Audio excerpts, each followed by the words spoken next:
用裁切好的纸片一片片粘贴，黄佩莹拿瓦楞纸创作，丰富想象。像这个是一个包脖头的女孩，她看起来好像很跟上现在流行的感觉。陆续完成的欲望魔法系列将人性细腻呈现，成名作蔓延则让人惊叹，纸箱瓦楞纸能做成像大峡谷般的装置艺术。他们会反映给我是说，他会觉得他好像不小心碰到它以后，里面可能那个孔隙会跑出什么东西，他不晓得，他会很害怕的那种感觉。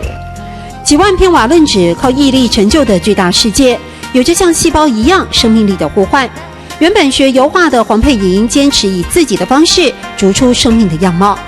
我觉得艺术创作最好玩的也最辛苦的地方就是这里，就是说你没有办法去套用一种惯性，因为每一次都是不同的挑战。所以你每一次创作对你自己来说也都是一种自我挑战。对，因为对我来说，创作就是在挑战一种未知。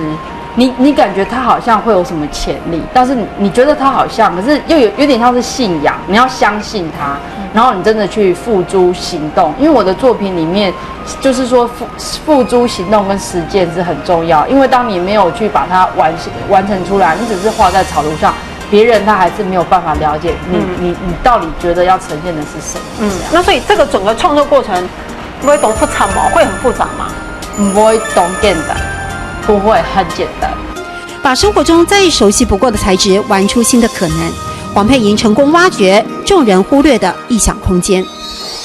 黄佩莹的作品让我们看到了打破既有思维，也会有意外探索的乐趣。瓦楞纸只是媒材之一，艺术家以他敏锐的觉察力，在接下来还会有更多的尝试，来开阔观众的视野。不会懂复杂吗？唔會懂簡單。